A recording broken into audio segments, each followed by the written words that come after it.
Bem, com relação aos pescados,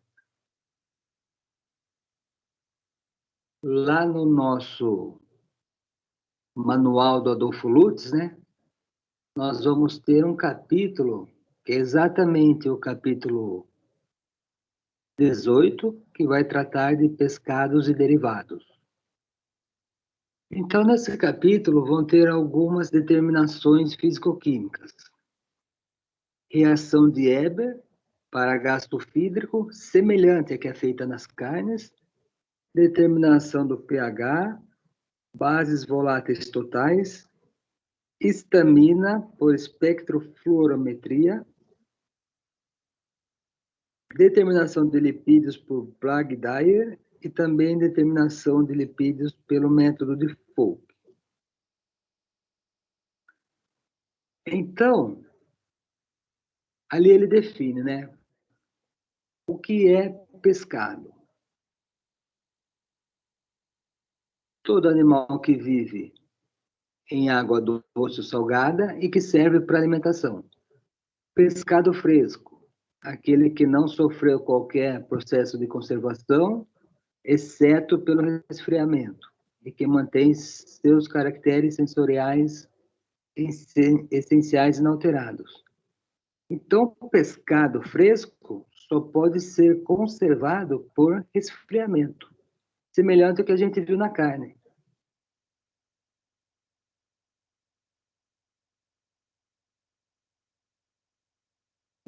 Aqui.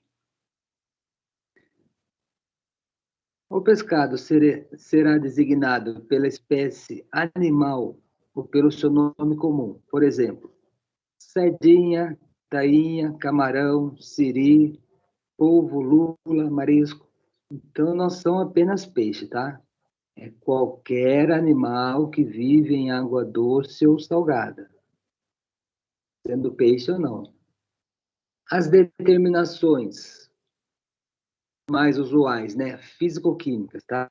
A gente vai ter determinações sensoriais e microbiológicas. No caso de pescado, as sensoriais são muito importantes. Vamos ver daqui a pouco. Mas as físico-químicas é basicamente pH, voláteis totais e a histamina.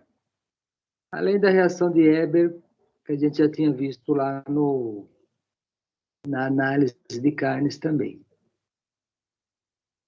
Então, como funciona a inspeção do pescado?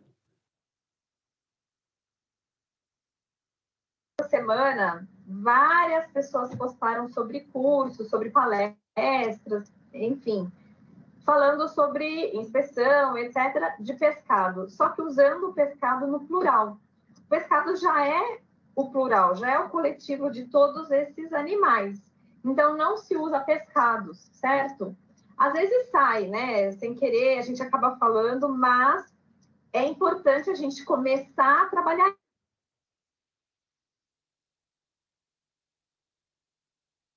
Então, ele não tem plural. Combinado? Então, vamos lá. Antes de começar a falar sobre a inspeção em si, a gente precisa falar de uma coisa muito importante, que é controle de temperatura. Então, no pescado, é extremamente importante, é essencial esse controle. Por quê? Porque é uma carne de alta digestibilidade, o pH é próximo do neutro, que são facilitadores da degradação. Então, isso tudo e uma temperatura inadequada, a gente vai perder esse produto muito rápido, certo? Vamos falar sobre as regras do jogo. Por que eu digo isso? Assim, porque para você produzir o pescado, né, se você é um estabelecimento que quer produzir pescado, você tem que seguir regras. E essas regras a gente vai usar hoje o RISPA, que é o Regulamento Técnico Federal sobre inspeção. No artigo 205, ele fala sobre as obrigações das indústrias, né? E o que deve acontecer. Então, o pescado, todo pescado proveniente de uma fonte produtora, ele não pode ser destinado direto para o consumo. Ele precisa passar por uma prévia fiscalização, certo? Sob o ponto de vista industrial e sanitário. Então, ele precisa sofrer um processo de lavagem, ele precisa sofrer a inspeção.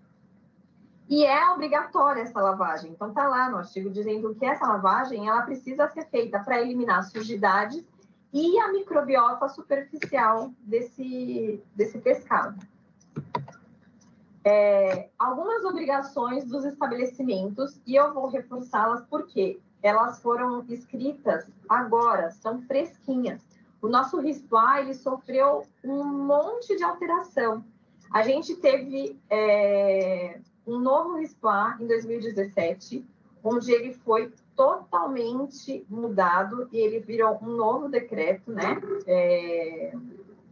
E aí, depois depois de 50 anos que a gente teve esse novo decreto, o 9.013 de 2017, teve já algumas pequenas alterações, mas agora em outubro a gente teve uma alteração gigantesca, tantas que nem a gente pode chamar realmente de um novo RISPLA, porque nem são só alterações, porque foram muitos artigos que foram retirados, outros alterados e outros inseridos. E um deles, inclusive, são esses aqui que eu vou falar agora para vocês sobre pescado, que diz sobre as obrigações das indústrias, dos estabelecimentos. Então, o estabelecimento ele tem que garantir a identidade, a qualidade e a rastreabilidade desse pescado desde a hora que ele sai lá da obtenção da matéria-prima, da produção, até a recepção no estabelecimento, incluindo o transporte desse produto. E quando ele receber esse produto de uma produção primária, ou seja, lá do pescador, lá do aquicultor, ele precisa cuidar desse fornecedor. Então, ele tem que ter o cadastro desse produtor, ele tem que ter o cadastro das embarcações. Ele é responsável pela implementação de programas de melhoria de qualidade nesses locais, né? Tanto nos produtores quanto nas embarcações. E tem que ter esse cuidado com a educação continuada dos fornecedores. Então, ele tem que ter isso dentro do programa de autocontrole dele e ele tem que cobrar isso dos fornecedores e tem que ter essa relação direta com o fornecedor do pescado dele. Caso ele use um local intermediário. O que é esse local intermediário? Quando o barco ele chega do mar, a maioria das vezes os peixes estão lá no convés do barco, né? E ele não está em caixa com gelo ainda. Então, ele precisa sair desse barco, ser colocado numa caixa com gelo para chegar até o estabelecimento. Antes dessa determinação, desse artigo, tinha-se muitos problemas em se saber se esse estabelecimento intermediário, ele tinha que ter CIF, mas era muito complicado esses estabelecimentos terem o CIF. Então, ficava uma coisa meio clandestina, ali, meio sem regras.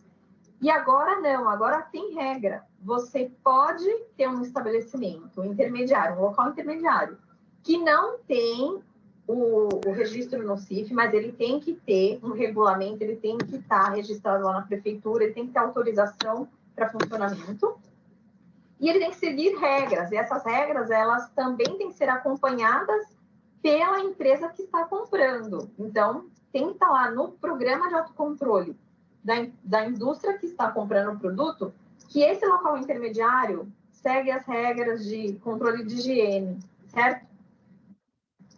E aí, esse local, ele só pode fazer o processo de lavagem, né? Qualificação ali, separação, a classificação dos peixes. Então, de repente, chega peixes de vários tamanhos ou várias espécies, ele pode sofrer essa separação ali e colocar na caixa e gelo. Nada além disso, certo? Ele não pode ter nenhuma outra... sofrer nenhum outro processo de evisceração, filetagem, nada disso. Ele é simplesmente uma parada e tem que ter todos os controles de higiene. E os controles que a indústria tem que fazer, quais são eles? Ele tem que ter análises sensoriais, tem que ter indicador de frescor, controle de estamina nas espécies formadoras, controle de biotoxinas, que são perigosas para a saúde humana, e controle de parasitas. Então, esses controles geralmente são feitos no recebimento, né, na hora do recebimento do pescado, né, onde você avalia o que está sendo recebido. Análises sensoriais. Quais são essas análises? Então, são basicamente análises sensoriais, né? E de frescor, são análises feitas ali utilizando-se o que a gente vai chamar das características sensoriais do peixe. Controle de estamina, já tem lá na Adolfo Lutz, a gente vai ver daqui a pouco. Controle de parasitas, ela vai falar também, é feita através de uma análise visual. E, partindo aí, vou fazer um parênteses aqui, depois a gente volta na palestra, para falar um pouco das análises sensoriais. A gente vai ver a cor do peixe, a textura, o odor do peixe, tá? Então, só fazendo uma pequena parênteses aí, daqui a pouco a gente volta lá. E um pouco sobre pescados também. Começando aí no pescados, aqui nessa tabela, a gente tem a composição centesimal de algumas espécies de peixes, né? A gente percebe o quê? Que a maior quantidade é a umidade, né? 78%, 79%, 80%. Atum um pouco menos. Depois vem proteína, em torno de 20%, 17%, 18%, né? Em terceiro lugar, gorduras e cinzas. Normalmente, existem alguns peixes que são mais gordurosos, né? Por exemplo, atum, cavala, né? E sais minerais vai ficar ali naquela base de 1,3, 1,4, 1,5. Então, são, vamos dizer assim, compostos, né? São organismos com bastante água, bastante umidade. E quais os fatores que vão influenciar na composição química? São basicamente três. A espécie, né? Conforme a espécie do peixe, a idade, o estado fisiológico, a época em que ele foi pescado e também a região de captura. Com relação às proteínas, a gente viu ali que em torno de 15% a 24% são proteínas de alta digestibilidade, sendo divididas em sarcoplasmáticas, 20% a 30%, e as miofibrilares, que vão formar a fibra muscular, em torno de 60% a 75%. As proteínas que vão formar a fibra muscular, em maior quantidade, são actina, miosina e tropomiosina. Além disso, a gente tem as proteínas do estroma, como o colágeno, 3% a 10%. A gordura, então a gente vai ter peixe com pouca gordura, menos de 5%, podendo ter 15% a 20% de proteína ou até mais de 20% de proteína. Gordura média, são peixes com 15% a 15%. Desculpa, 5% a 15%. E peixes com muita gordura são aqueles que têm mais de 15%, os quais normalmente vão ter pouca proteína, ou seja, menos de 15%.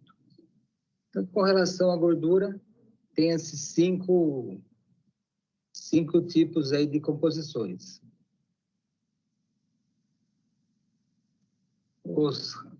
Os ácidos graxos são variáveis, né? Então, você tem uma quantidade de ácido graxo, né? meio variável, maior proporção tendo os de cadeia longa, com bastante carbonos, e sendo que eles são ricos em ácidos graxos poliinsaturados, ou seja, aqueles ácidos graxos que têm muita dupla ligação ao longo da cadeia. E quais os fatores que influem no frescor do peixe? O grau de esgotamento, devido a equipamentos de pesca, né? Então, muitas vezes o peixe já fica esgotado ali durante a captura, né? Danos físicos, o peixe muitas vezes se machuca durante a pesca. A limpeza é muito importante, a produção de muco, a decomposição bacteriana, autólise e rigor mortis. Então, após o peixe ser capturado, ocorre todos esses processos aqui. Então, ele foi capturado. O pH dele é aproximadamente 7. As proteínas até então são muito hidratadas e fáceis de extrair. A carne é firme e compacta. Daí o que acontece? O ATP começa a se transformar em ADP. Daí ocorre o quê? A rigidez cadavérica. Então, nesse processo, o pH que era 7 já cai para 6. Isso deixa a carne rígida, ela era firme e compactada. Ela vai ficar rígida e dura. E o que acontece? O cálcio, que é responsável pela contração muscular, começa a ativar a ação de proteases, ou seja, de enzimas que vão fazer a quebra dessas proteínas do peixe. Daí a carne começa a ficar tenra. Essas proteínas são hidrolisadas, daí o pH, que tinha caído para 6, começa a aumentar de novo, volta para 7. Elas ficam fáceis de ser hidratadas e fáceis de extrair. A carne começa a ficar elástica e tenra, e, finalmente, você vai ter a carne autolizada. Proteínas parcialmente hidrolisadas, com pH 7 e muito hidratadas. Então, como você vai saber, né, se o pescado é recente ou já é, ou se o peixe já está ficando velho, né? Conforme ele vai ficando mais velho, o corpo perde a firmeza e retém a marca dos dedos. Ou seja, quando você aperta o peixe com o dedo, fica a marca lá embaixo. Você aperta, ele não volta. Daí também, verificação dos olhos, quanto mais opacos ele for ficando, né? Significa que o seu pescado já está ficando velho. As brancas, que no peixe recém-pescado é vermelho, começa a ficar mais pardas. A superfície começa a cheirar mal, porque fica recoberta de muco, né? Com odores pútridos. E as escamas, né? Começam a ficar soltas. Então, essas são as características que vão ocorrendo conforme o peixe vai envelhecendo. Então, essas características sensoriais ou organolépticas vai também variar de acordo com a espécie do peixe, tá? Então, a comparação é sempre feita entre peixes da mesma espécie. Por quê? Porque tem peixes que naturalmente têm mais muco do que outras espécies, né? Então, tem algumas espécies que naturalmente a escama descama um pouco mais do que de outras espécies. Então, você sempre tem que fazer uma comparação com os peixes da mesma espécie, porque tem essa variação entre espécies. Indicadores químicos. Daí, quimicamente, você pode fazer nitrogênio básico volátil total. O peixe pode ter, no máximo, 30 a 35 miligramas desse nitrogênio por 100 gramas. E para pescados gordos, o máximo é 20 miligramas. Ou seja, análise de nitrogênio. Trimetilamina pode ter 10 a 15 miligramas por 100 gramas. E daí você tem a divisão da trimetilamina pelo nitrogênio básico volátil total. Calcula isso vezes 100 e você vai ter a porcentagem. Também pode-se fazer a degradação dos nucleotídeos, onde é dosado as aminas, né? E daí você vai ter o índice de qualidade. E também você pode fazer uma classificação por pontos, aonde você vai dando ponto de 0 a 10, desculpa, de 0 a 20, 0 a 20. Os peixes bons vão ter ao redor de 20, os especiais, aliás, ao redor de 20, os bons de 13 a 18 pontos, qualidade de consumo corrente 8 a 13 e não apto para consumo menos de 8 pontos. E como é feita essa pontuação? Bem, em primeiro lugar, a gente vai olhar o quê? A superfície do peixe. Vai olhar ali a superfície. O peixe bom, recém-pescado, vai ter o quê? Uma superfície brilhante, lisa, com cores vivas, consistência sólida e elástica ao toque. O que significa isso? Se você pressionar esse peixe, ele vai voltar. Então, você vai e pressiona o peixe. Na que você tira a sua mão, ele volta, ou seja, ainda está elástico. Conforme ele for ficando velho, essa superfície que era brilhante e viva, e lisa, né? Com cores vivas, começa a ficar com pouco brilho, cores pardas, pouca consistência e já diminui essa elasticidade. Então, você já dá uma nota mais baixa, 3 pontos. O peixe vai ficando mais velho, a superfície que era lisa começa a ficar enrugada, as cores que eram vivas começam a ficar pardas, sem consistência, e a escama começa a sair muito fácil, ou seja, o peixe começa a ficar facilmente descamável. E por último, o peixe mais velho lá embaixo começa a adquirir cores terrosas, muco granuloso, flacidez, pastosidade, a escama vai sair fácil e vai guardar a marca dos dedos. Significa que você vai apertar, ela não vai voltar, ela vai ficar lá apertada, vai ficar a marca do seu dedo lá embaixo. Então, esse é o peixe mais velho dos 4. Então, nota 1 apenas. Com relação aos olhos, então, observando os olhos do peixe, peixe bom vai ter pupilas negras e brilhantes, córnea transparente e convexo. Conforme ele vai ficando mais velho, a pupila já começa a ficar opaca e as córneas opalinas. Mais velho ainda, ela começa a ficar côncava, com pouco brilho, a pupila fica leitosa ou cinzenta. Então, era negra, ficou opaca, por último fica cinzenta, e se o peixe for mais velho ainda, cresce o quê? Um muco bacteriano cinza amarelado sobre o olho. Os olhos ficam enrugados, nesse caso, e a córnea descolorada. Então, obviamente, nesse caso, peixe velho, você dá apenas nota 1. Do lado de cima, que era o recém-capturado, a gente deu nota 4. É a mesma coisa para as guelras.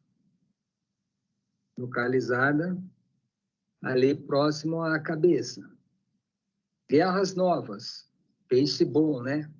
Elas vão estar vermelho vivas, transparente, vai ter um muco claro, branco elas vão ser branca e aquosa. Conforme elas forem ficando mais velhas, elas vão ficando mais rosadas, pálidas, e o muco que era claro fica opaco. Mais velho ainda, ela fica cinzenta, o muco, que era claro, fica leitoso, elas ficam mais espessas também. E por último, lá embaixo, as guerras dos peixes mais velhos ficam com o muco granuloso, avermelhado, vermelho escuro e cinza amarelados. Nesse caso, o muco fica cinza ou amarelado. Então, o muco que era claro fica amarelado aí. Então, nesse caso, obviamente, nota 1, lá em cima 2, 3, e sempre o melhor a gente dá 4 pontos. Então, a gente vai para a quarta análise. O que a gente vai ver na quarta análise? Abdômen e vísceras. Então, já vimos as escamas, vimos a guelra, vimos os olhos. Agora a gente vai para o abdômen e vísceras também. Então, peixe bom. Você vê um corte acentuado nos flancos, que vão estar transparentes, lustrosos, brilhantes, sem mudança da cor natural, que é azulada, no abdômen ali. O peixe vai ficando mais velho, o peritônio. Peritônio é o quê? É uma membrana que recobre a parede abdominal e as vísceras. É a membrana.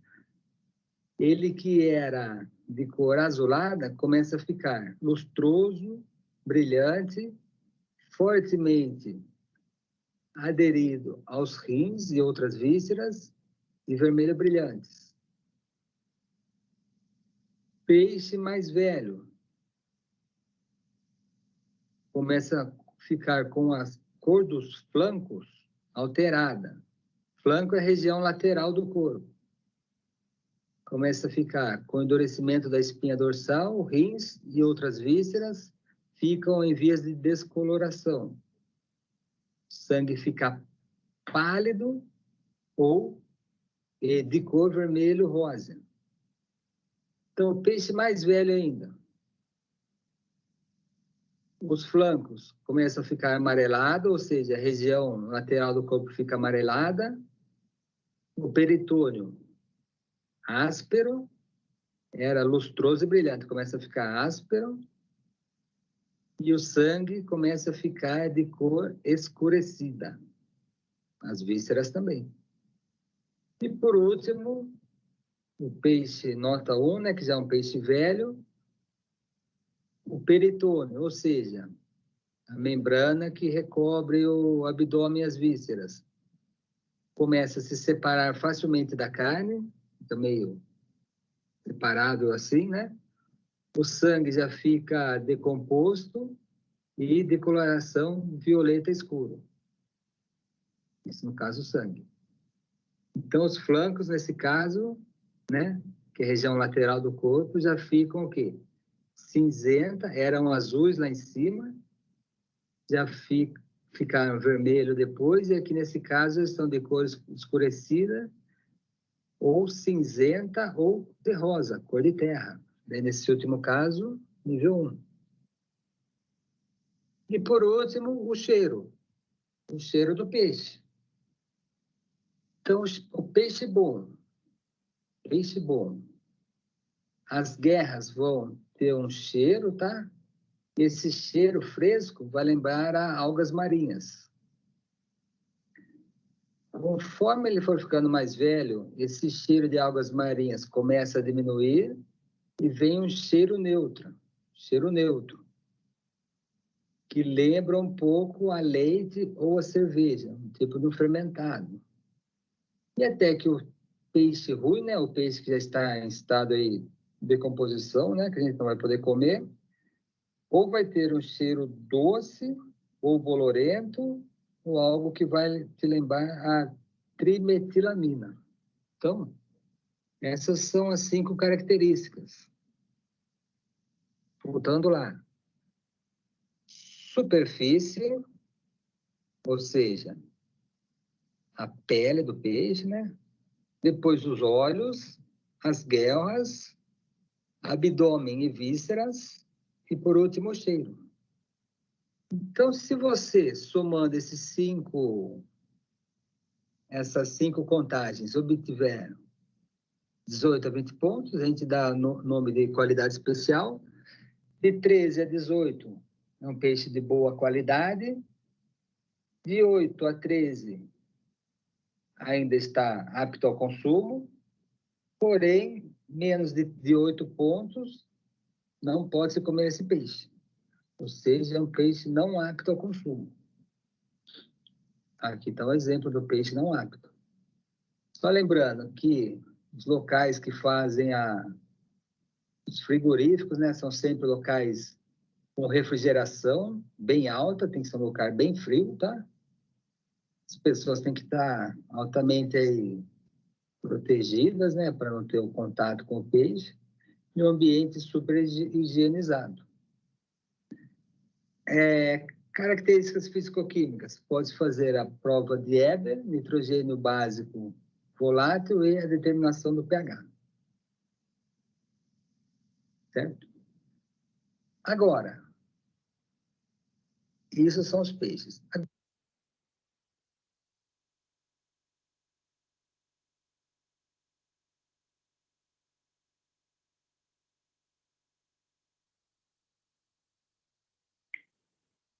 Bem, então, o que a gente viu aí foram aqui, ó, análises sensoriais, tá? E também indicadores de frescor.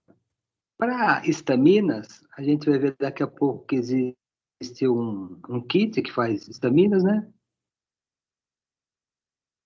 E, enfim, vamos ver aí também controle de parasitas feito visualmente, vamos ver algumas outras análises aí. Geralmente são feitos no recebimento, né, na hora do recebimento do pescado, né, onde você avalia o que está sendo recebido.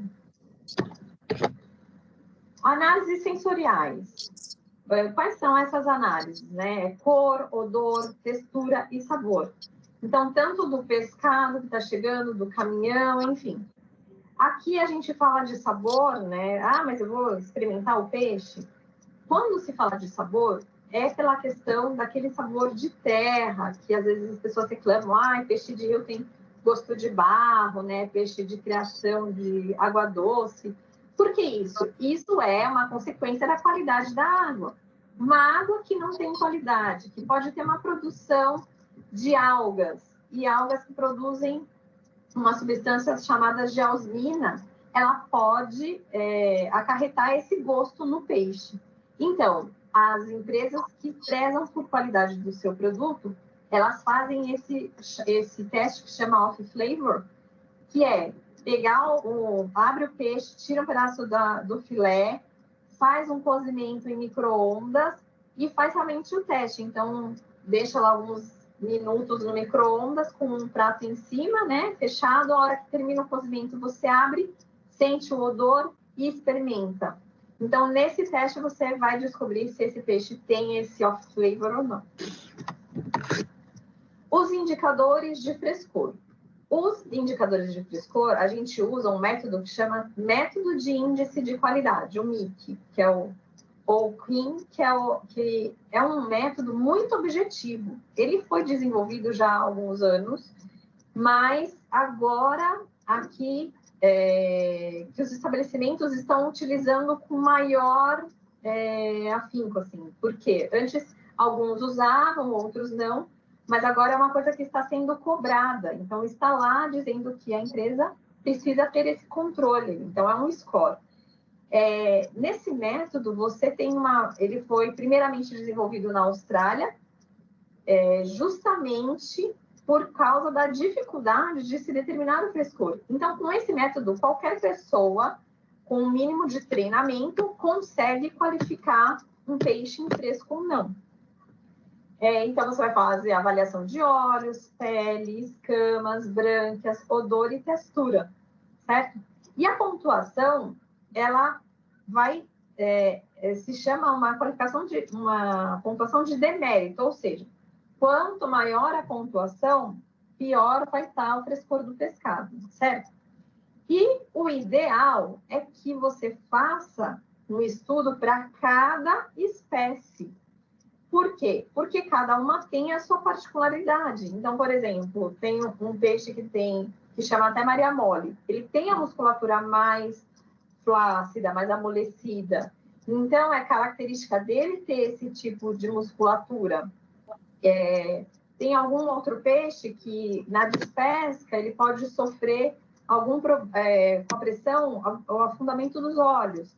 Então, é um peixe que o olho não vai ter tanta importância. E cor, textura.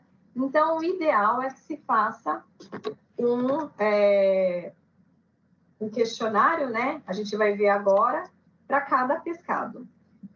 Vocês podem consultar esse método lá no manual da Embrapa. Tem um manual bem legal de 2011, muito interessante.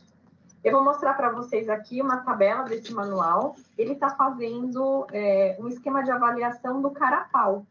Então, aqui, vocês podem ver, aspecto geral, pigmentação, avaliação, né? Se está bem iridescente, brilhante. Eu não vou dar nenhum ponto, 0, tá ótimo. Ah, não, está menos viva, mas ainda está brilhante. Então, vai já ter um pontinho. Ah, tá meio sem cor e ligeiramente amarelado. Já vou dar dois pontos, né? Então, quanto maior a quantidade de pontos, menor a qualidade do meu peixe. E aí, isso vai fazer com que eu classifique esse peixe para consumível ou não, se eu vou direcionar ele para algum tipo de tratamento. E dessa forma, eu consigo trabalhar melhor com esse peixe e ter menos perdas. Aqui é uma tabela fornecida pela médica veterinária Camila Herai, que ela fez para o estabelecimento. Ela fez uma tabela mais generalizada. Então, no estabelecimento dela, está funcionando. Ela está trabalhando dessa forma e está indo bem. Eles estão conseguindo classificar o pescado através dessa tabela mais generalizada. Talvez, para o futuro, ela tenha que repensar um pouco para determinadas espécies, mas, como geralmente a maioria das espécies se encaixam aqui, eles estão usando essa, certo? Então, aqui... Então, bem interessante essa tabela, né? Ela dividiu, por exemplo, olhos em coloração e forma. A brancas também em coloração e forma. E no aspectos gerais, colocou coloração, escamas, consistência, muco e odor. Foi subdividindo a tabela. Pode ser por mérito, por demérito, tanto faz. Ao contrário também, pode ser aqui 0, 1 e 2, né? Daí a pontuação é diferente. Mas importante que ela falou, para cada peixe, uma tabela. Nem sempre é geral. Odor, olhos e brancas. Aqui a gente tem algumas fotos, também fornecida pela... Essa é outra Camila, a Camila Shinosaka. Tá vendo aqui as guelras, né, as brancas, mais amarronzadas. Aqui, no caso, temos um muco mais amarelado, né? Você vê que tem uma pele... A coloração da pele nem tá, né? É que na foto tá um pouco difícil, mas parece que tá um pouco mais opaca e a gente já tá com um pouco de produção de muco. Aqui a gente tem a pescada com muco amarelado. E aqui é uma foto de conteúdo gastrointestinal, ou seja, o pescado estava com o abdômen abaulado, mais abaulado, é um pescado de aquicultura, e aí não foi feito o jejum adequadamente. Aqui, ó, a pescada também, o olho bem opaco, a coloração da pele já está menos brilhante, né? E um pouco amarelada. Aqui dá para ver um pouco mais. Aqui elas estão soltando as escamas. Então, vocês podem ver Chikawa, perdão, não é Shimozaka, é Chikawa. Eu tenho 2 Camilas aqui me ajudando com as fotos. E aí, aqui já está soltando as escamas. Então, aqui como eu vou classificar? O olho já está bem opaco. Então, praticamente é um 2 aí. As brancas eu já não sei te dizer, né? Porque a gente não está vendo a foto aqui. Talvez aqui dê para ver um pouquinho, né? Que está um pouco de muco. Soltando escama. Então, vocês vão vendo que a pontuação vai descendo e esse peixe vai me levando para uma não aceitação do lote. Aqui nós temos uma foto de uma cavalinha bem bonita, né? Essa tá, olha, olhos brilhantes, pele brilhante, né? Tá bem bonita. Então, essa passa com louvor, certo? Nenhum pontinho. Aqui, mais peixes com baixo índice de frescor. Então, a gente tem aqui um olho avermelhado, muco bem amarelado. Aqui, ó, as escamas já não estão muito aparecendo, parece que, né, já se soltaram. O olho também, né? Então, vocês estão vendo que aqui é um atum, também com olhos bem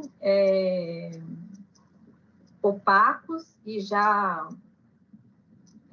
afundados, com amarelado na pele, né? Você já começa a ver que a pele começa a alterar a cor, ficar despigmentada. Então, já são sinais de que o peixe já está perdendo o frescor.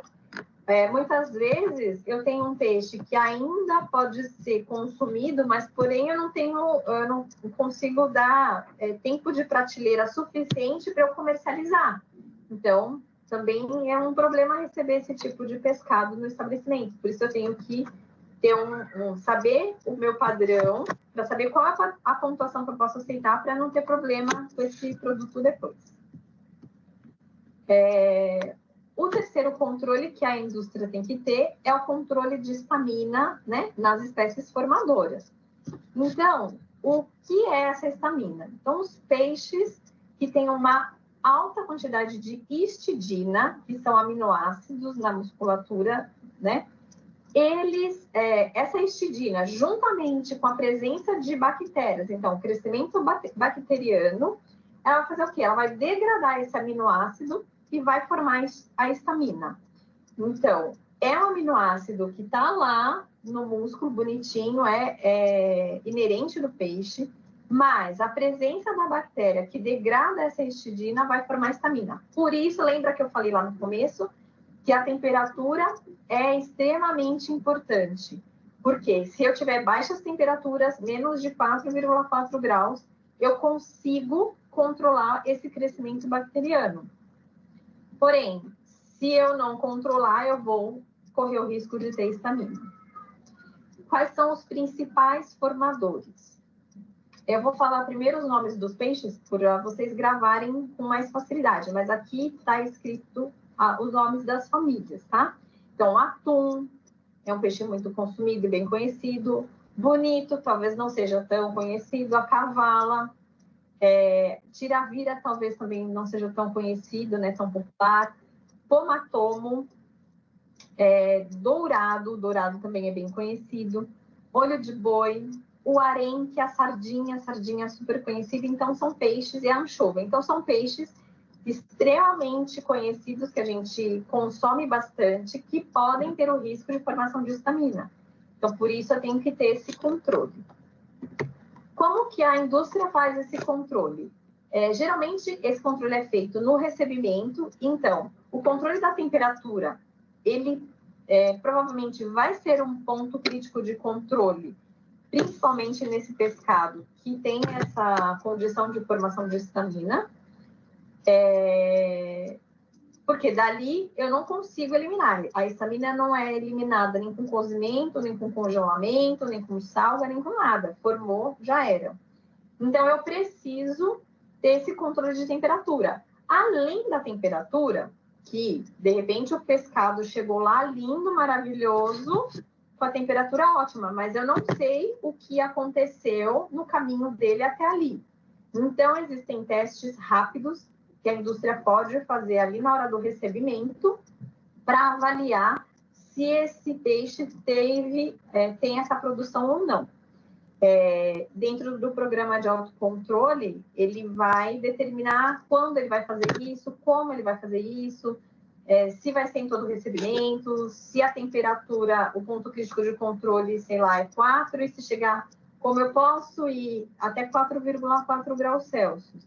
Então se chegar até 4,3, eu tenho que fazer o teste de histamina, ou o fornecedor, a cada tantos recebimentos desse fornecedor eu faço, ou se eu tive uma análise da temperatura durante o transporte do meu container, embora esse peixe venha com gelo, se eu tiver uma alteração e tiver pouca quantidade de gelo ali no meu peixe, eu posso fazer essa avaliação também.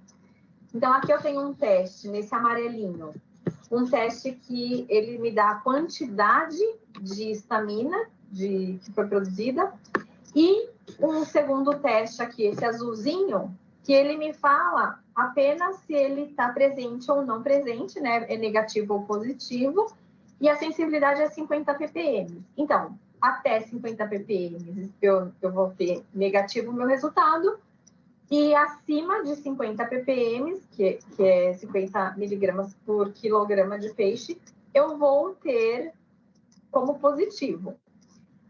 Mas você falou que era 100 miligramas. Então, mas esse teste rápido, ele detecta 50. Se eu já quiser, olha, 50 ppm, eu não vou receber esse pescado, ok. Ou, se der, eu mando para uma análise laboratorial mais específica, que seja, que consiga me dar esse valor numérico para eu saber a quantidade exata de histamina. Então, eu posso usar o teste rápido para isso também. Aqui, só por curiosidade, é a parte do peixe que é retirada para fazer essa análise. Isso é no próprio manual do teste, ele orienta a usar essa parte do pescado, aqui é um atum, para você fazer o teste, para você coletar. Então, você coleta de 3 peixes diferentes, faz um pool para fazer esse teste aqui. O quarto controle que eu tenho que ter dentro da minha indústria, né, para as indústrias que fazem o trabalho com esse tipo de produto, que é a de controle de biotoxinas, né, e de outras toxinas perigosas, é a depuração. Então, aqui nós temos uma foto retirada do E-Notícias, lá de um produtor de ostras no Paranaguá, Paraná. E aqui vocês estão vendo os tanques de depuração. Então, essas ostras ficam aqui alguns dias, ou 2, 3 dias, em água limpa e potável, para sofrer essa depuração. Aqui, quem me forneceu essas fotos foi a Amanda Belopedo, dos Santos. Ela é uma veterinária que já foi estagiária do Ministério, hoje ela trabalha numa indústria de pescado lá em Porto Seguro. E ela me forneceu gentilmente essas fotos, mostrando a depuração da lagosta. Então, a lagosta fica aqui 48 horas na água do mar, às vezes pode ficar um pouquinho mais, depende do comércio que tem dessa lagosta, que é uma lagosta para exportação. Então, depois que ela ficou depurando, ela vem aqui para as caixas, ela viva, né, para ser exportada. Então, é bem interessante, né? Eu achei muito bonita essa foto. E o controle de parasitas, que é muito importante. E aí, como que é feito o controle de parasitas? Da mesma forma que todos os outros controles, a gente precisa analisar o processo para saber onde esse controle vai ser feito, como vai ser feito. Então, se eu tenho uma produção que ela é feita, eu vou trabalhar apenas com pescado inteiro, então o peixe entra, eu lavo, eu coloco gelo e faço a expedição desse produto, eu não trabalho com manipulação. Então, eu tenho que fazer a verificação dos parasitas externos. Isso vai ter que estar dentro do seu programa de autocontrole. pode ser um PCC, isso você que vai ter que avaliar no seu programa, mas esse controle tem que ser feito de alguma forma, e ele tem que ficar registrado nos seus controles, porque não adianta falar que, estou vendo aqui na esteira e não está registrando isso. Então, a cada X tantos de peixes do seu lote, eu olho as brancas, eu olho as escamas, eu olho o ânus, eu olho embaixo das nadadeiras. Não tem, ok. Geralmente, o peixe, quando ele vem com uma infestação muito intensa, o peixe, na hora que você bate o olho lá na esteira, você já vê que o peixe está bem feio. E aí você vai abrir boca, abrir as brancas, você já começa a ver esses parasitas. Então, assim, em geral, num lote, algumas vezes vem um peixe ou outro muito infestado e outros sem parasita nenhum externo. Então, por isso que é importante essa seleção na esteira. A gente vai ver mais para frente um pouquinho das fases do processo aqui, do pescado. E aí, se eu tenho na minha indústria um processo de manipulação, onde eu faço filetagem, onde eu faço a postagem do pescado, né? Eu faço postas, e aí nessa fase eu tenho a obrigação de fazer a verificação do parasita intramuscular.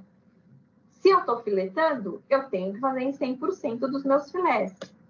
É muito importante. Você tem que ter avaliação de risco, então.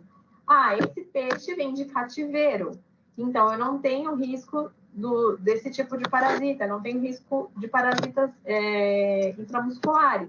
Então, ótimo, eu consigo diminuir ou não fazer, mas eu tenho que ter esses estudos.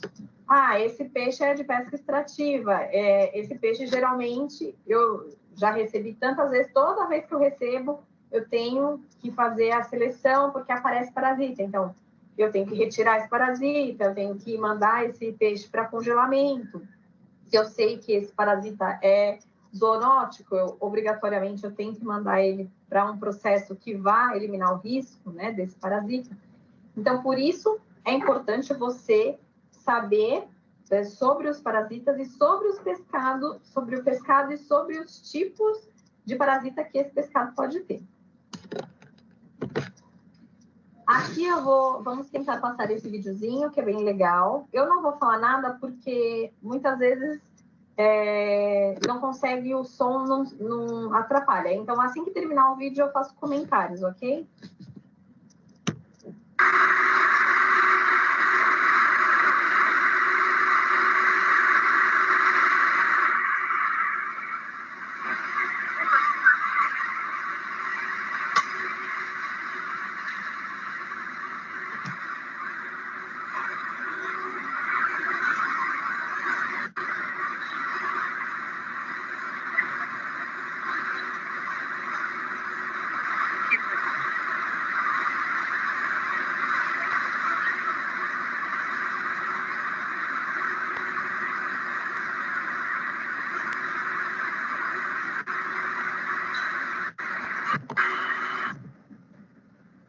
Bom, então vocês viram, aquele parasita é um estrongilídeo, ele está no perimísio do pescado, aquele peixe é um xarel.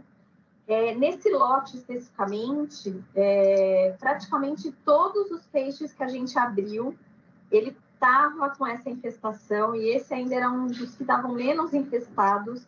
Então, todos os peixes que a gente abria no dorso dele e na parte ventral, perdão, bem perto ali do perimísio, você encontrava esse estrongilídeo. Não é um parasita zoonótico, porém ele tem um aspecto repugnante. Nesse caso, o que poderia ser feito? Esse peixe, ao invés de ser comercializado inteiro, né, correndo o risco do consumidor encontrar esse parasita, ele poderia ter sido encaminhado para uma filetagem para você retirar e congelamento para garantir que não ia ter nenhum parasita vivo ali, e você teria a condição de fazer uma verificação melhor da musculatura para ter certeza que esse parasita não ia estar lá no meio da musculatura. Então, para isso acontecer, para você ter esse direcionamento dentro da indústria, você tem que já ter um certo contato com estabelecimentos que façam esse tipo de processamento, né, que consigam ter esse processamento para eliminar esse risco, para você não perder esse peixe. E também, se chegar ao ponto de ser repugnante e não ter o que fazer, aí sim é descarte, não tem, infelizmente, não temos o que fazer, né? Aqui eu vou mostrar para vocês 4 fotos. Essas 3 aqui que são em mesa de luz branca. Então, lá, quando a gente está com peixe fresco, geralmente é até mais fácil você conseguir visualizar parasita sem nenhum utensílio, sem nenhum equipamento. Porém, quando a gente tem o peixe salgado e o peixe congelado, que eu descongelo para fazer a verificação, tem alguns utensílios que ajudam muito a gente, que é a mesa de luz branca ou candle table, que é uma placa de vidro ou de um acrílico, né, fosco, que a gente fala, com uma luz embaixo, e essa luz passa através do filé e eu consigo enxergar, como a gente está vendo aqui. Como a gente vê o negatoscópio? É exatamente isso. É um negatoscópio que é chamado de candle table, que é uma mesa de luz, que a gente consegue visualizar através dos filés. E aqui a gente tem um peixe salgado, né, chamado zardo, e a gente tem uma infestação intensa aqui. Vocês podem observar essas manchinhas. Todas essas manchinhas são parasitas. Nesse caso, é um anisakídeo. Então, a gente pode ver que todo a parte da ventral ali do filé, da parte visceral, né, da peça, tem uma infestação intensa. Aqui é um outro peixe salgado, onde a gente consegue visualizar apenas um parasita. Olha, na minha experiência, não precisei dessalgar, nem lavar essas peças para conseguir visualizar esses parasitas. Simplesmente, eu coloquei na mesa de luz branca e eu consegui visualizar. Então, é bem interessante por isso, porque eu não preciso nem perder o meu produto para fazer essa verificação. Já no peixe congelado é um pouco mais complicado, porque daí para eu fazer a minha análise, que nessa fase aqui a gente está falando talvez de uma reinspeção, tá? Então, quando o filé ainda está fresco, eu não preciso descongelar. Então, eu só passo na candle table e eu posso verificar esses parasitas. Então, aqui vocês estão vendo uma pontinha, também é um anisakídeo. E esse é um filé que eu estou vendo na luz negra. Então, na luz negra, o parasita ele fica um pouco mais brilhante. Então, eu consigo visualizar. Eu confesso que no começo eu achava que a luz negra era mais fácil de visualizar. Só que chega uma hora que seu olho fica tão treinado que você acaba enxergando na luz branca também. Mas eu acabo sempre dando uma confirmada com a luz negra. Nos pontos que eu encontro de parasita, às vezes tá difícil ali para ficar abrindo, fuçando, então você passar na luz negra, você já vê que brilhou, aí você vai lá cutucar para tirar o parasita. Então, são materiais bem interessantes. Agora eu vou falar para vocês, então a gente já viu aí o que a gente deve verificar, e agora eu vou falar para vocês algumas coisas que influenciam na qualidade desse pescado, certo? Então, o tipo de pesca vai influenciar bastante. Se a pesca é extrativa, né? Então, eu vou ter artesanal industrial, e dentro dessas pescas eu tenho vários tipos. Por exemplo, espinhel fixo ou de fundo, que são como se fossem varinhas de pescar. Então, eu tenho vários anzóis colocados, e aí eu vou pescando. Essa pesca, o problema dela, nesse caso, que a gente teria que ter uma atenção maior, seria no tempo de pesca. Por quê? De repente, eu pesquei o primeiro peixe num determinado momento e muito tempo depois, o último peixe foi pescado. Então, eu deixo lá esse espinhel X horas e o primeiro, sei lá, eu deixo 5 horas o espinhel lá. E aí o primeiro peixe logo no primeiro minuto já foi pescado e o último peixe praticamente no último minuto foi pescado. Então eu vou ter muita diferença entre os dois peixes. Então por isso a gente tem que ter essa atenção aí nesse tipo de pesca. Na pesca de rede, no caso essa rede é fixa, aqui a gente vai ter o problema maior seria na pesca incidental de outras espécies, né? Mas aqui você tem que saber que você pode ter esse risco de... Então, vai ter que ter talvez um olhar mais cuidadoso na hora de selecionar esse pescado, em relação a tamanho, etc. E a pesca de arrasto, né? Aqui no caso, arrasto duplo, também tem arrasto simples, mas esse no caso é um arrasto duplo. Nesse tipo de pesca, eu vou puxando e arrastando realmente para fazer a pesca de peixes mais profundos, que vivem em lugares mais profundos, né? Essa modalidade, o maior problema que a gente ouve sobre ela é em relação ao meio ambiente, a destruição ambiental que ela causa.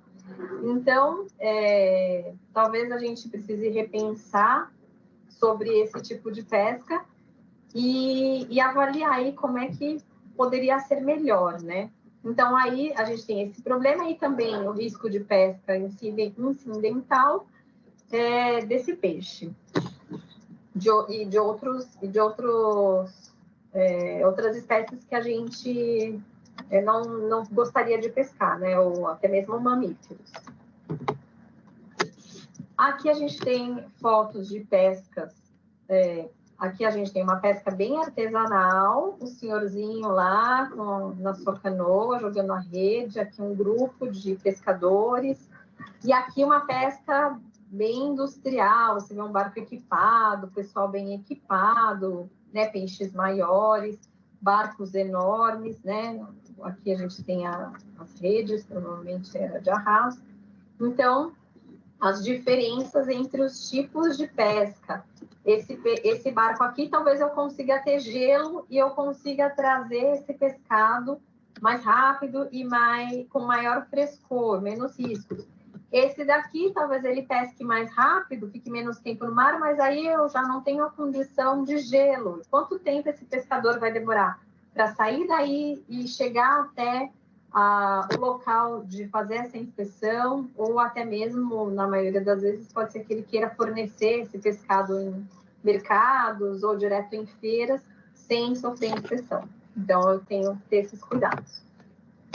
E o outro processo, que não seria pesca, seria a aquicultura, que, na verdade, a gente faz uma despesca desse peixe.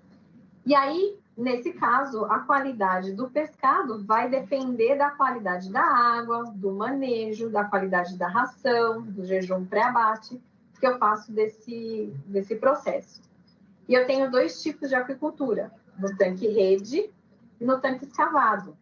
No tanque rede, eu posso utilizar águas de rio, lagoas, do próprio mar, de hidrelétricas. Então, nesse caso, eu vou ter uma delimitação de uma rede, então o peixe tem menos espaço e pode sofrer um estresse maior. No caso das tilápias, por exemplo, a gente vai ter o peixe que vem de tanque-rede um pouco mais escuro e mais longilíneo do que o peixe do tanque escavado, que eu tenho mais espaço, o animal tem menos estresse. Então, a pele dessa tilápia é um pouco mais clara. No caso do tanque escavado, a gente tem que ter cuidados como a troca dessa água, arroçoamento, né? Porque daí é diferente de um rio que a água vai levando, né? Eu vou ter ali a decantação daquele resíduo, então eu tenho que saber quanto estou arroçoando para não contaminar a minha água e eu tenho que saber o fluxo dessa água, oxigenação, enfim. Tem esses cuidados. Aqui, olha, a foto de tanque rede, então, num rio, né? A gente está usando aqui. Inclusive, se o pessoal que está trabalhando, e é uma área em grande crescimento, de uso de hidrelétricas, desse tipo de água, e isso precisa de uma concessão do Estado. Então, até para isso, os produtores têm lutado, ido atrás, para conseguir ampliar a criação de pescado nessas áreas, ter maior produtividade. Então, tudo isso envolve tecnologia, mas também envolve burocracia, né, e legislação, tanto ambiental quanto a parte sanitária. E aqui é o tanque escavado. Então, o pessoal de Santa Catarina deve estar bem habituado. Lá está crescendo muito a criação de peixes. O pequeno produtor está começando não, né? Eles já estão numa fase bem interessante, em cooperativas, para ter maior produção e maior rentabilidade dentro da propriedade. Então, ele tem a criação de aves e ele tem a criação de pescado. E até hoje eu comentei, né, com o pessoal que essas pessoas, né, que são pequenos produtores, que estão iniciando criação, eles já estão montando seus próprios frigoríficos. Então, a gente tem que ter essa atenção para esse novo mercado, que, na verdade, é novo já faz um bom tempo, e a gente tem que começar a cada vez prestar mais atenção, porque tem muito para crescer, a gente tem muito investimento em cima da piscicultura, que é o que a gente tem que investir, porque, afinal de contas, a pesca extrativa já não dá mais, já faz muitos anos que a gente não tem um aumento de produção de pesca extrativa, porque não tem mais como aumentar. Mas da piscicultura, da produção, a gente tem um aumento muito grande, a gente está dobrando de tamanho. Então, assim, ao longo desses últimos 10 anos. Então, é muito interessante a gente investir nisso. E o pessoal aí, recém-formado, ou que está começando a pensar nesse assunto com carinho, porque é uma área que precisa de gente que entenda, porque a gente precisa de alta tecnologia para alta produção, né, de produção e qualidade. Então, por isso que é importante esse estudo aí. Aqui a comparação que eu falei para vocês do tilápia, do tanque rede e do tanque escavado. Um peixe é melhor que o outro? Não, eu não posso dizer que a qualidade de um é melhor que o outro. Porém, eu tenho que saber essa diferença para eu não colocar, na hora que eu for vender esse pescado, eu colocar esses dois peixes na mesma gôndola, colocar no mesmo lugar, porque as pessoas vão comparar. E aí, se eu comparo, quando o consumidor tem como comparar, eu quero mais claro, porque está menos manchado, eu acho que deve ser melhor. E aí ele deixa de consumir o outro peixe, né? Sendo que o outro peixe também é ótimo. Ou talvez eu tenha que pensar, não, esse daqui eu vou filetar e esse daqui eu vou vender inteiro. Então, dentro da minha produção, eu também tenho que pensar nessas possibilidades. A Luciana que me cedeu essa foto bem interessante. Bom, então, os fatores que podem influenciar na qualidade, a gente viu, pode ser que tenham mais, né? Mas eu quis falar os principais para vocês, principalmente da pesca, que é um tema que agora está sendo mais comentado, mas assim, era pouco comentado sobre esse tipo. E pesca extrativa, eu citei ali 3, né? Espinhel, rede fixa e o de arrasto. Só que tem muitos tipos de pesca, tem muitos mesmo, tanto da artesanal como da industrial. Então, todos esses tipos de pesca, a gente tem que avaliar dentro, né? Muitos são muito semelhantes, algumas são semelhantes, então eu vou conseguir encaixar ali. Então, aquelas são as principais. Bom, e agora eu vou falar para vocês um pouquinho das fases do processamento do pescado, tá? Estamos aí com um tempinho, né? Então, vamos lá.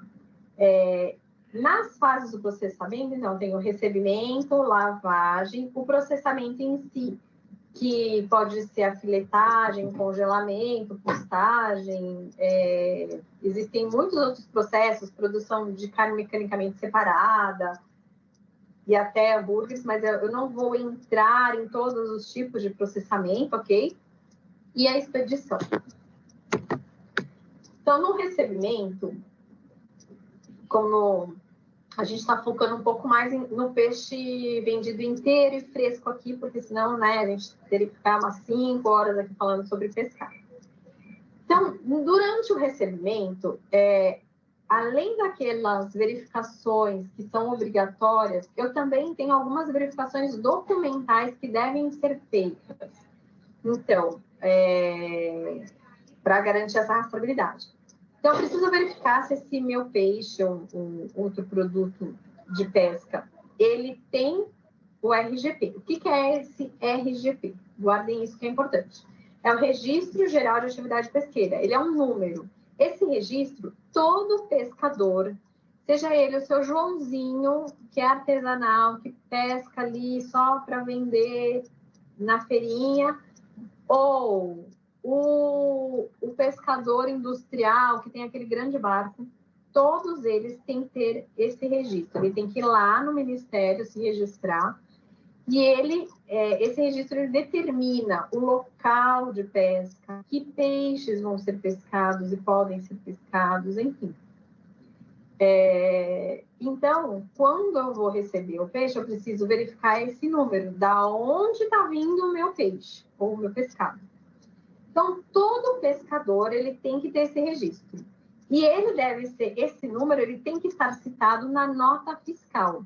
E nessa nota fiscal, além desse número do registro, eu também tenho que ter o número do CIF para qual estabelecimento esse pescado está indo ser inspecionado.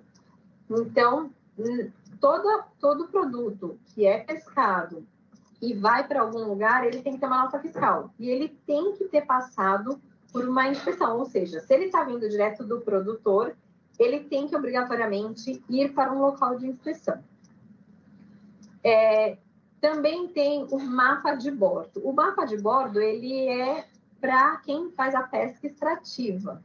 Ele não é uma exigência, assim, ninguém é obrigado a solicitar o mapa de bordo, porém, muitas empresas já estão solicitando esse mapa de bordo mesmo, porque eles têm que agora, né, fazer o controle do fornecedor, da educação dos manipuladores lá, dos pescadores, eles têm que garantir tudo isso, então, alguns já estão solicitando esses mapas, que eu vou falar um pouquinho mais para frente, vou mostrar um exemplo e eu vou citar alguns dados desse mapa.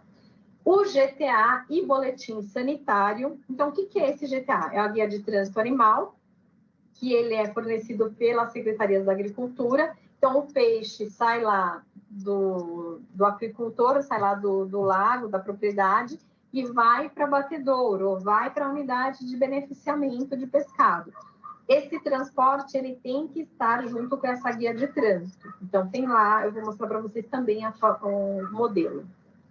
E o boletim sanitário, ele é feito no estabelecimento pelo responsável técnico desse estabelecimento, que garante quanto tempo esse peixe ficou, ou teve algum tratamento medicamentoso ou não, se ele teve tratamento medicamentoso, se ele teve o período de carência respeitado, se teve a questão do jejum, quando foi tirado, enfim, tudo isso, tudo que aconteceu durante essa criação desse peixe está lá no boletim sanitário. Ele é assinado pelo responsável técnico dessa propriedade e pelo produtor, certo?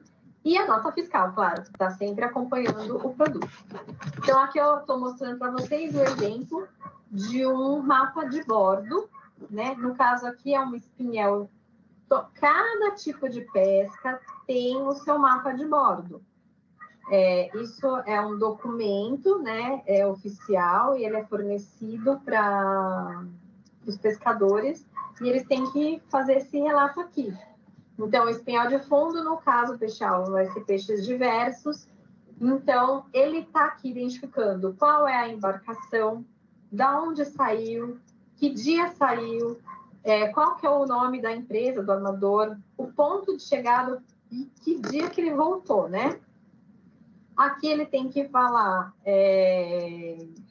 quando que dia que ele começou a pescar, né? Dia, hora, que iniciou, hora que terminou, o número de anzóis, no caso aqui é o espinhel de fundo, né? O tempo que ficou lá, né? E que profundidade chegou essa... Enfim, toda a localização dessa pesca, quantos lançamentos ele fez, quantos recolhimentos, quantos quilos aqui, ó, as espécies que ele pode ter pescado, então, número de lanças, ou seja, quantas vezes ele jogou esse espinhel lá, quantos quilos ele pegou de cada peixe. No caso, se teve alguma captura incidental, ele tem que fazer esse registro, né, vivos e mortos. Por quê? Esse controle é pro IBAMA. Então, esses dados, eles devem ser fornecidos para o IBAMA. E já tem, se eu não me engano, acho que a Sardinha já teve esses documentos digitalizados e agora parece que está se fazendo um esforço para digitalizar o mapa de bordo de forma geral. Por quê?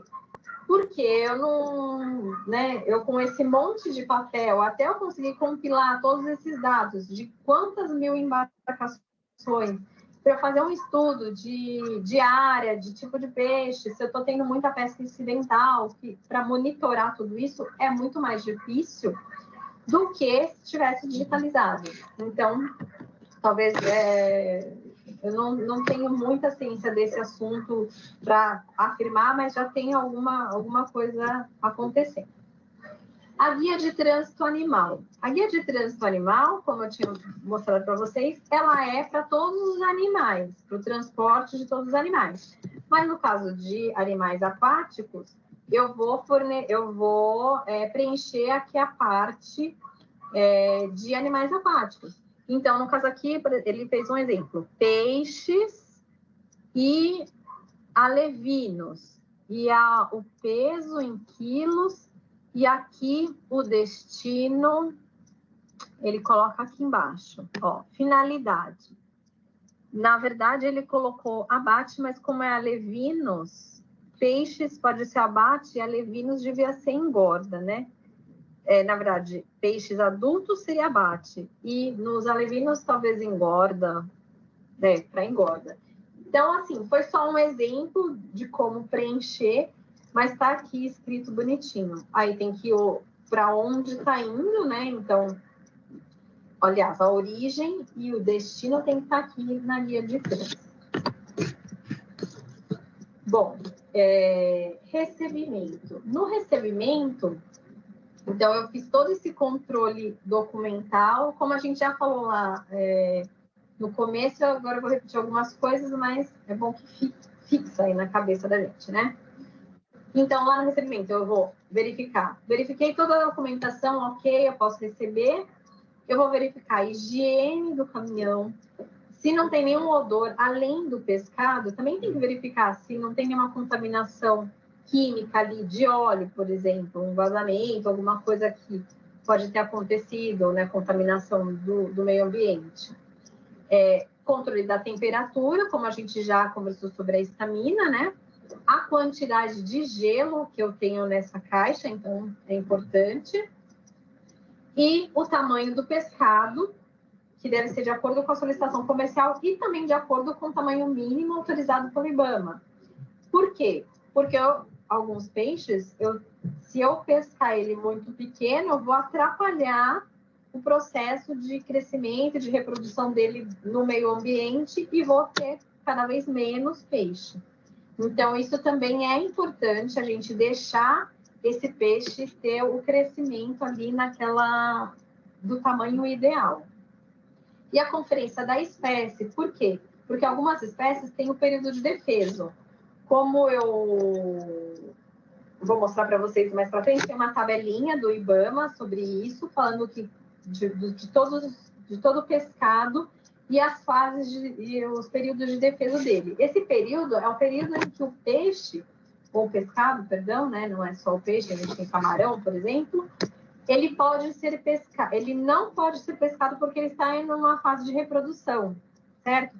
E esse defeso, ele pode ser dividido em regiões, então, determinada região, porque é ali que aquele animal ali vai fazer a reprodução dele, ele não pode pescar. Em outro lugar eu posso. Então, por isso, é extremamente importante eu saber o RGP, saber consultar e saber onde esse peixe foi pescado, ou esse camarão foi pescado, para eu ter certeza que eu posso receber, porque se eu receber, eu estou sendo cúmplice e eu também posso sofrer as consequências legais de estar recebendo um pescado que não poderia. Aqui eu estou colocando o exemplo da sardinha laje, né, para vocês verem a diferenciação aqui da espécie. Então, a laje, ela tem essa anteninha, ela tem o abdômen um pouco mais avalado, e aí ela tem um menor valor que a sardinha verdadeira. Só que vamos supor que a sardinha verdadeira esteja em período de defeso. E aí o cara pescou. E o que ele vai fazer com aquele monte de sardinha? Ele vai vender como laje. Então, ele vai chegar e falar, olha, tem uma sardinha laje, você quer comprar? Ah, laje eu posso receber, a verdadeira não. Se eu não sei identificar a espécie ou não presto atenção, vem misturado, eu posso estar comprando, mesmo que por preço de laje, um produto até melhor, só que eu não poderia estar fazendo isso porque eu estou de defesa. Então, por isso é importante eu também saber identificar as espécies logo no recebimento. Daí eu recebi, muito bem, ótimo, a gente vai fazer a lavagem do pescado. Essa lavagem aqui é em forma de tanque, tem alguns lugares que é em forma de, como se fosse um tumbler, é um tanque fechado que fica rodando como se fosse um... como é que fala aquele de cimento? Não fugiu o nome agora. E aí ele fica ali lavando e sobe na esteira. Nesse caso, depois que lavou, passa para uma esteira que faz a seleção do pescado ali, depois vai para o processamento, seja ele para a caixa com gelo para ser expedido inteiro ou para a área de produção para evisceração e postagem, filetagem. Então, dali para frente segue o processo. Então, eu tenho, antes da lavagem, aqui nessa área suja, e depois que eu lavei o pescado, eu vou entrar para a área de processamento, que é a área limpa. Aqui eu tenho também foto cedida pela Camila Hirai, de um tanque sem nenhum pescado, para vocês verem, né? Então, aqui tem uma esteira lá dentro que vai subindo e vai levando o peixe aqui para cima. Então, ele cai aqui na água, lavado. Essa água, geralmente, ela é hiperclorada, de 2 a 5 ppm, embora na legislação não tenha mais essa obrigação descrita, apenas a água tem que ser potável. Porém, pela experiência, as empresas preferem dessa forma porque tem uma melhor limpeza e diminuição mais adequada da microbiota. Então, aqui na esteira, a gente faz as verificações de seleção do peixe, lembrando que a inspeção do pescado, nesses casos, ela é feita pela empresa, então tem que ter gente qualificada para isso. E aqui na esteira, onde é retirado alguns defeitos, alguns problemas, por exemplo, nesse caso teve uma evisceração aqui, né? Uma ruptura de abdômen e saída do conteúdo intestinal. Então, esse peixe já não dá mais para ser vendido inteiro dessa forma, porque ele pode contaminar os outros. É aqui nessa fase que você faz aquela verificação do score, né? Você também pode fazer, além lá de fazer no recebimento, você pode também fazer aqui na esteira, aí você decide no seu processo onde é mais adequado, porque aqui, querendo ou não, você vai conseguir ver todo o peixe, todo o pescado do seu lote. Bom, aqui algumas avarias, né? Então, aqui na esteira tá tudo bonitinho, e aqui algumas avarias que a gente pode observar, faltando um pedaço. Esses peixes, talvez, não estivessem próprios para consumo, vejam bem. Mas, dentro do meu processo, se eu vou vender o peixe inteiro, eu não consigo vender. Agora, se eu for filetar esse peixe, eu não precisasse retirar ele na minha seleção, né? Se o frescor está ok e eu vejo que alguma parte foi destacada do peixe ou por algum choque entre eles, ou enfim, na hora que saiu da caixa, e eu vejo que o frescor está ok, talvez eu conseguisse usar isso numa outro tipo de produção. Aqui a Samara, que me forneceu essa foto, ela também é médica veterinária. E aqui a gente também tem, olha aqui, o polvo passando na esteira. Então, ele passou lá no tanque, lavou e veio para a esteira para ser verificado textura, o odor e outros defeitos. Tamanho também, né? Então, tudo isso é feito aqui na esteira. Aqui é um exemplo de presença de muco, como a gente viu lá no começo, né? Muco, se está brilhante, se não está. Então, o porquinho é um peixe que, naturalmente, ele produz muito muco. Ele tem muito muco. Então, o que eu tenho que observar só é que se esse muco não está amarelado, não está com odor alterado, porque não é essa grande presença de muco que vai fazer com que esse peixe esteja estragado. Por isso tem que fazer as outras avaliações. E também saber que esse peixe naturalmente produz mais muco. Aqui, depois da lavagem, ele diminuiu um pouco a quantidade. Aqui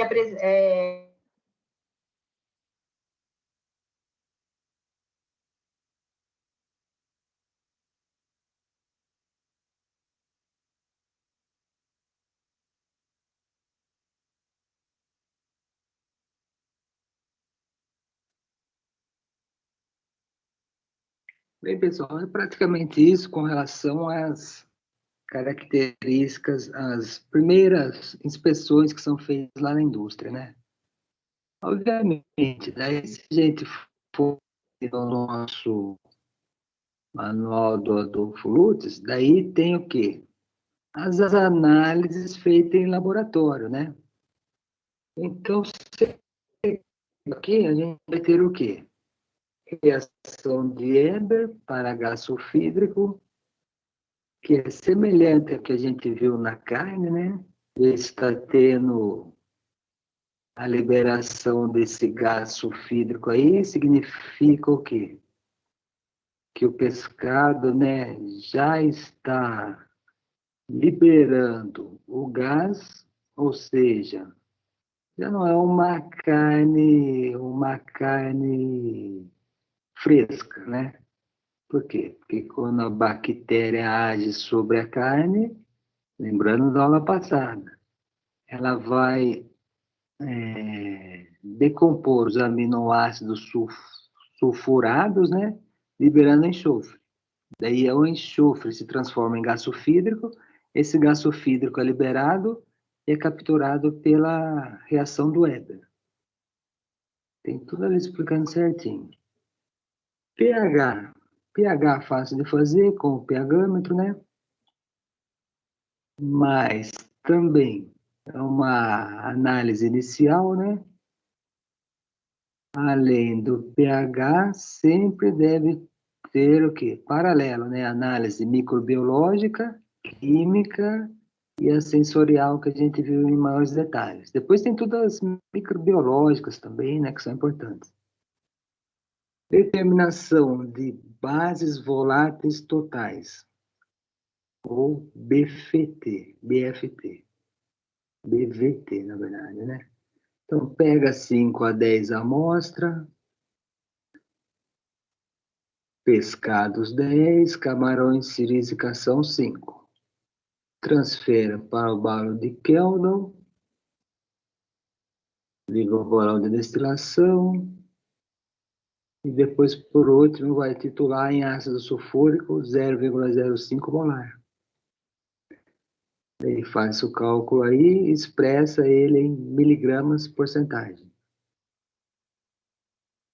E a estamina? A estamina a gente viu lá que tinha um método feito por kits, né? Kits que fazem examina, mas também tem o método por espectrofluorometria, ou seja, no espectrofotômetro, né? Ela é muito indicada para peixes da família como atum, ou seja, Scombreidae, e conforme ela já tinha falado lá, o aminoácido histamina é convertido histidina é convertido pela bactéria em histamina. Então, são bactérias descarboxiladoras que transformam a histidina, que é um aminoácido, na histamina. E a histamina é dosada, além daquele kit enzimático, por espectrofômetro de fluorescência. É que ele explica tudo, as soluções que vão ter que ser usadas e a amostra. Peixe a temperatura ambiente, dreno líquido. Se for peixe pequeno, usa-se 5 a 10, se for grande, apenas 3. Moa. Corte peixes transversalmente, moa em processador, homogeneize a carne do pescado, pesa 10 gramas da amostra, 50 ml de etanol, transfere para um balão de 100 ml. E tem que fazer tudo aí, mas como é o método espectrofotométrico, tem que fazer a curva padrão. Depois faz a análise pela curva lá, fazendo a curva da reta lá. Também tem determinação de lipídios. Na Oblique Diet, a gente já tinha visto alguma coisa lá na parte de gorduras, né? E também lipídios totais pelo Folk. Só lembrando, além do pescado, a gente tem o que? As conservas, né? Então, por exemplo, bacalhau. Bacalhau é conservado em sal, não é isso? E além de tudo, então, nas conservas de sal, é importante fazer o quê? Cloretos, né? Também, né? Fazer umidade, amido, proteínas. E também os peixes que são conservados em óleos, aqueles peixes em latinha, por exemplo, sardinha em latinha, né? Pode-se realizar reação de Krebs, acidez em ácido oleico, para ver o óleo que tem lá dentro, se o óleo ainda está bom, identificação do óleo por cromatografia em fase gasosa, ou seja, para saber qual óleo que foi utilizado para fazer essa conserva. Então, são as duas principais conservas, são peixe em latinha, peixe em latinha, né, que coloca-se óleo, e também conserva em sal, do tipo bacalhau. E daí depois foi o que ela falou lá, não vamos entrar em detalhe, mas tem hambúrguer de peixe, né, outros tipos de carnes aí,